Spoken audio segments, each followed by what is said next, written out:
പിതാവിൻ്റെയും പുത്രൻ്റെയും പരിശുദ്ധ രൂപിയുടെയും നാമത്തിൽ ആമേൻ.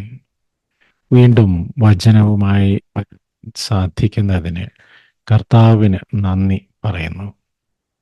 ഇന്നത്തെ വചനഭാഗം വിശുദ്ധ മത്തായി എഴുതിയ സുവിശേഷം 6-ാം അധ്യായം 5-ാം വാക്യം മുതൽ. പ്രാർത്ഥന. നിങ്ങൾ പ്രാർത്ഥിക്കുമ്പോൾ കപടനാട്യക്കാരെ പോലെ ആകരുത്. അവർ മറ്റുള്ളവരെ കാണിക്കാൻ വേണ്ടി സിനഗോഗുകളിലും തെരുവീഥികളുടെ കോണുകളിലും നിന്ന് പ്രാർത്ഥിക്കാനാണ് ഇഷ്ടപ്പെടുന്നത്. സത്യമായി ഞാൻ നിങ്ങളോട് പറയുന്നു, അവർക്ക് പ്രതിഫലം ലഭിച്ച് കഴിഞ്ഞു. എന്നാൽ നീ പ്രാർത്ഥിക്കുമ്പോൾ നിന്റെ മുറിയിൽ കടന്ന് കതകടച്ച് രഹസ്യമായി നിന്റെ പിതാവിനോട് പ്രാർത്ഥിക്കുക. രഹസ്യങ്ങൾ അറിയുന്ന പിതാവ് നിനക്ക് പ്രതിഫലം നൽകും. പ്രാർത്ഥിക്കുമ്പോൾ വിജാതീയരെ പോലെ നിങ്ങൾ അതിഭാഷണം ചെയ്യരുത്. അതിഭാഷണം വഴി തങ്ങളുടെ പ്രാർത്ഥന കേൾക്കുമെന്ന് അവർ കരുതുന്നു. നിങ്ങൾ അവരെ പോലെ ആകരുത്.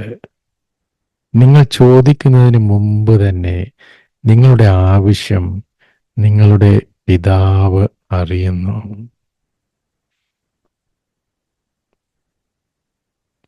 നീ പ്രാർത്ഥിക്കുമ്പോൾ നിന്റെ മുറിയിൽ കടന്ന് കതകടച്ച് രഹസ്യമായി നിന്റെ പിതാവിനോട് പ്രാർത്ഥിക്കുക. 2 കാര്യങ്ങളാണ് ഇവിടെ. ഒത്തിരി ദീർഘമായ പ്രാർത്ഥനകൾ എത്തിച്ചിട്ട് ഒരു കാര്യവുമില്ല.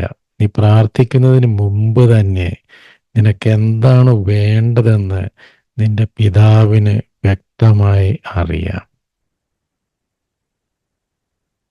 രണ്ടാമത് പറയുന്നു, പരസ്യമായിട്ടൊന്നും പ്രാർത്ഥിക്കേണ്ട ആവശ്യമില്ല. രഹസ്യമായിട്ട് പ്രാർത്ഥിക്ക്. നീ നിന്റെ മുറിക്കുള്ളിൽ കയറി കതകടച്ച് ക്രിസ്തുവിനോടൊത്തിരുന്ന് ധ്യാനമഗ്നനായി കർത്താവിനോട് പ്രാർത്ഥിക്കുവാൻ. അതിൽ ഒരു പടി കൂടി നമ്മൾ മുന്നോട്ട് പോകുമ്പോൾ, മുറിക്കകത്ത് കടന്ന് കതകടച്ചിരുന്നാലും പല വിചാരങ്ങളും അങ്ങനെയുള്ള പല കാര്യങ്ങളും നമ്മളെ അലട്ടിക്കൊണ്ടിരിക്കും. അപ്പൊ ക്രിസ്തുവിൻ്റെ മുമ്പിൽ ഏകാഗ്രചിത്തനായി ധ്യാനമഗ്നനായി ഈ ലോകത്തിൻ്റെ അല്ലലുകളിൽ നിന്നും അലട്ടുകളിൽ നിന്നും ശബ്ദകോലാഹലങ്ങളിൽ നിന്നുമൊക്കെ വാതിലുകൾ അടച്ച്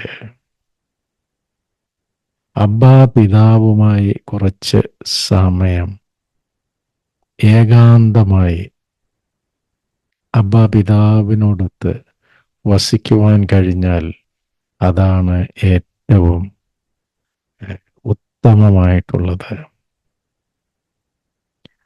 അപ്രകാരം അബ്ബാ പിതാവിനോടൊത്ത് ധ്യാനമഗ്നനായിരിക്കുമ്പോഴാണ് നമുക്ക് ദൈവത്തിൻ്റെ സ്വരം ശ്രവിക്കാൻ സാധിക്കുന്നത്.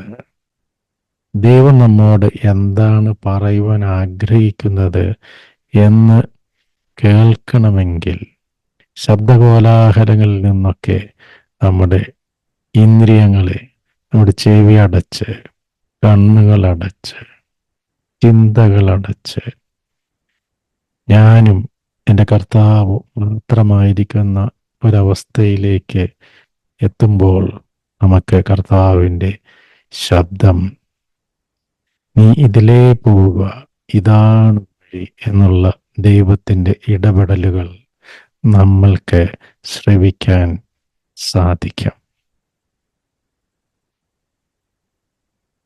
ഒന്നുമില്ലെങ്കിലും ആ പ്രിയപ്പെട്ട ശിഷ്യൻ കർത്താവിൻ്റെ